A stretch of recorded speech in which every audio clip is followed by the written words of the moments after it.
Yang pertama, pengertian keterbelakangan.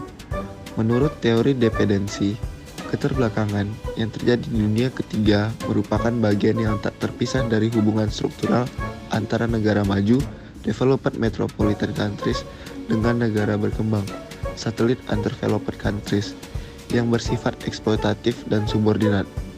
Menurut Frank 1966 dan Dos Santos 1970.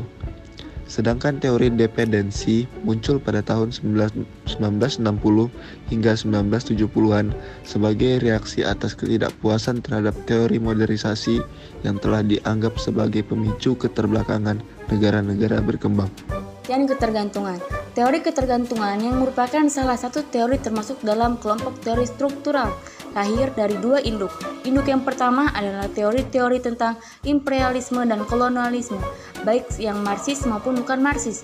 Dan induk yang kedua adalah datang dari studi-studi empiris tentang pembangunan di negara-negara pinggiran, baik dari Marxis maupun dari Paul Rebich. Yang kedua yaitu ada pengertian menurut para ahli. Yang pertama dari Teotonio dos Santos, dipendi atau ketergantungan merupakan keadaan yang mana kehidupan ekonomi negara-negara tertentu dipengaruhi oleh perkembangan dari ekspansi dari kehidupan ekonomi negara-negara lainnya. Yang kedua, Osvaldo Sunkel didefinisikan sebagai ketergantungan sebagai penjelasan mengenai perkembangan ekonomi sebuah negara dalam berbagai hal, seperti pengaruh eksternal dari ekonomi, politik, dan budaya terhadap kebijakan pembangunan nasional.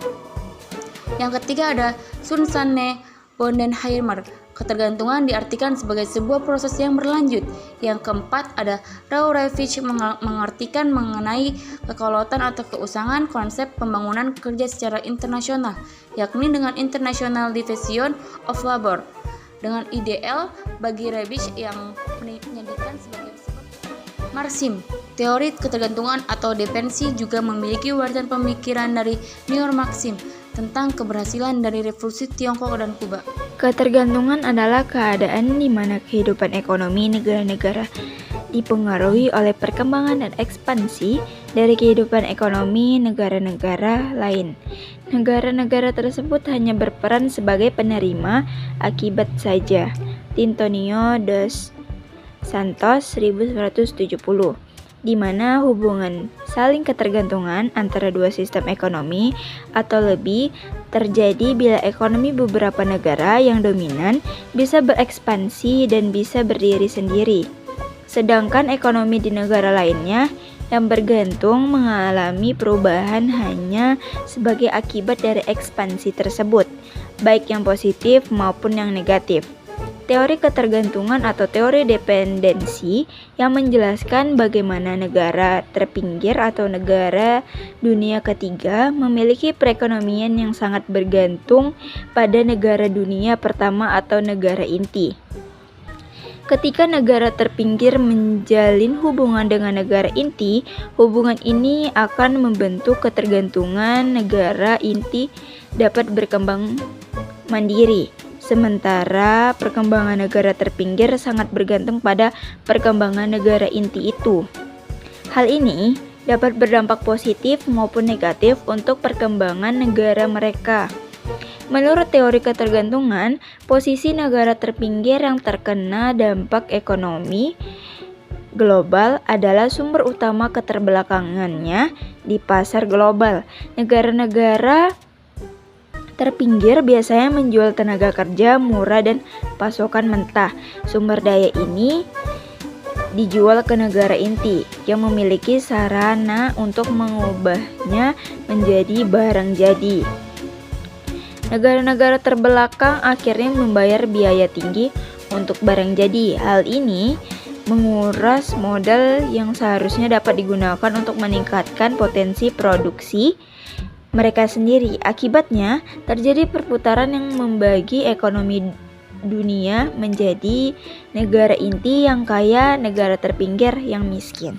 Contoh nyata adanya ketergantungan. Dari contoh nyata adanya hubungan antar negara yang kemudian menimbulkan ketergantungan adalah interaksi yang terjadi antara Indonesia dan Jepang, terutama di sektor otomotif atau kendaraan bermotor, di mana Indonesia merupakan salah satu negara berkembang dengan keberagaman sumber daya alam yang melimpah di dalamnya. Di kehidupan yang semakin berkembang ini, banyak hubungan antara negara satu dengan negara lain tidak dapat dihindari. Namun, pada kenyataannya, hubungan antar negara ini justru mampu melahirkan ketergantungan serta pola transaksi yang cenderung bersifat eksploitatif.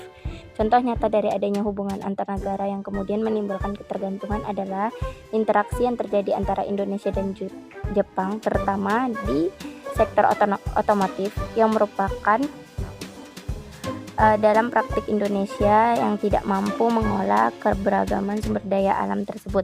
Hal ini dapat mendorong Indonesia untuk bergantung kepada negara lain dalam hal pemenuhan kebutuhan hidup mereka. Adanya serta kebergantungan pola interaksi yang bersifat eksploitatif ini menggambarkan pemikiran yang disampaikan oleh perspektif Marxisme kemudian dengan teori berkembangnya yaitu teori ketergantungan. Dalam tulisan ini akan dapat dilihat lebih jauh bagaimana fenomena ketergantungan Indonesia terhadap Jepang, terlebih dalam produk kendaraan bermotor, mampu dilihat dari kacamata perspektif neo-Marxisme dan teori perkembangannya.